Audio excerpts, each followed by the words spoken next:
goes out. Dr. Falucci also ended up speaking about a laser weapon. But I don't think the bombing and the cluster bombs and the laser weapons could bring democracy to our country. As in any war, the war in Iraq left us a dreadful gallery of horror, images of mutilations that not even doctors can explain. The witnesses refer to laser weapons, arms with mysterious effects. We do not know what kind of weapons could produce such terrible effects. We tried to learn more about it by asking for interviews to members of companies manufacturing laser and microwave weapons. Yet, the U.S. Defense Department prevented any information from being released to us. They also did not answer, up to the time the film was edited, the questions we had sent them in order to know whether or not experimental weapons had been tested in Iraq and Afghanistan. We tracked down the Pentagon press conferences from before the beginning of the Second Gulf War to see if they spoke about any new weapons being tested. The words of the Secretary of Defense and General Mayers indicate a willingness to try weapons that had never been used before, and the questions from the press about direct energy and microwave weapons made them visibly uncomfortable. Secretary, can I ask you a question about some of the technology that you're developing to fight the war on terror, specifically directed energy and high-powered microwave technology? When do you envision that you can weaponize that type of technology? Goodness. It is in, for the most part, the kinds of things you're talking about are in varying early stages. Do you want to give anything you'd add? I don't think I would add much. I think they are in early stages and probably not ready for employment at this point. In the normal order of things, when you invest in research and development and begin a developmental project, you don't have any intention or expectations that one would use it. On the other hand, the real world intervenes from time to time, and you reach in there and take something out that is still in a developmental stage, and you might use it. So your question's not answerable. It depends on what happens in the future and how well things move along the track, and whether or not someone feels it's appropriate to reach into a development stage and see if something might be useful, as was the case with the unmanned aerial vehicles. But you sound like you're willing to experiment with it. I think that's the point, and I think, we have, I think, from the beginning of this conflict, I think General Franks has been very open to looking at new things if there are new things available, and has been willing to put them into the fight even before they've been fully wrung out. And I think that's not referring to these two particular cases of directed energy or high-powered microwave, but sure. And, yes. And we will continue to do that. But what is meant by direct energy microwave weapons? We went to ask ex-Colonel John Alexander, former program director in one of the most important military research laboratories in the U.S., Los Alamos National Laboratory. The research and certainly the concepts for direct energy weapons go back many decades. What is happening is that the technology has now advanced sufficiently that we're starting to see the weapons come into fruition. In other words, they're becoming real. There are several types of directed energy weapons, and basically what they do is they are known as speed of light because they shoot electrons very fast over very long distances.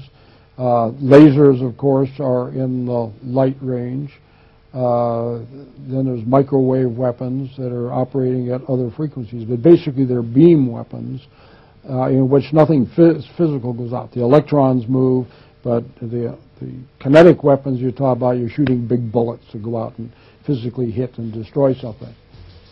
These work because the energy is disposed on the target and causes some effect. These images document one of the TEL tests. TEL stands for Tactical High Energy Laser. In the sequence, you can see the laser beam hit and destroy missiles and mortar rounds as they are about to hit the objective.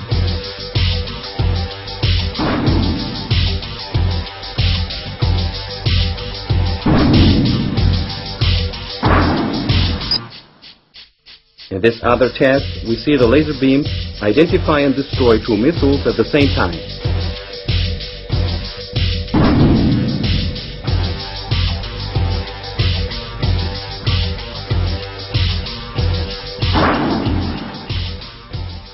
they don't make any noise, and they are invisible.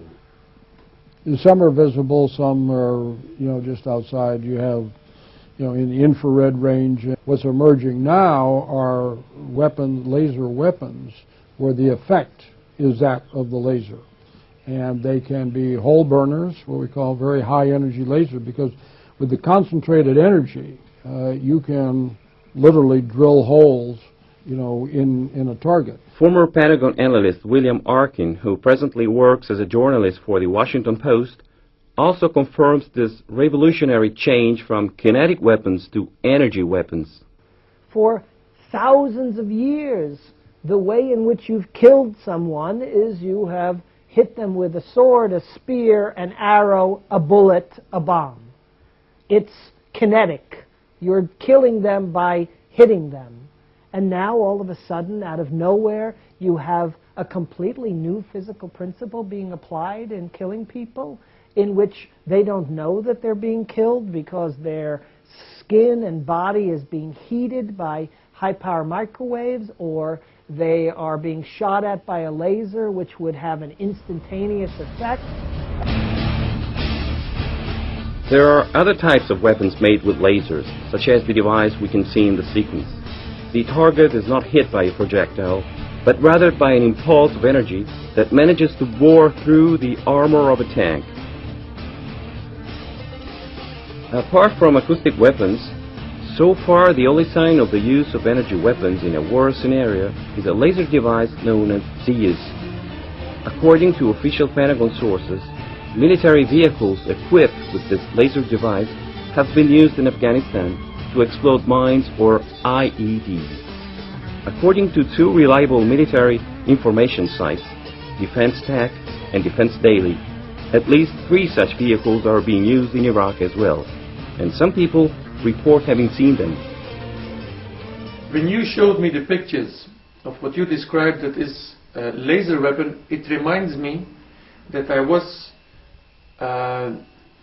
with American soldiers talking in August 2003, and there was some kind of box on their tank with a blue light like this. I recall it very well, not because of the soldiers told me what it was used for, but because I was teasing a translator by telling, which was a female Iraqi translator, by telling, look, this is some kind of thing where they can look through and see somebody without clothes. That's why I remind it. But this kind of thing I have seen for sure on that tank. William Arkin is one of the American experts who follows the Pentagon activity most closely. So what does Arkin think about the possibility of the use of direct energy weapons in battle in Iraq?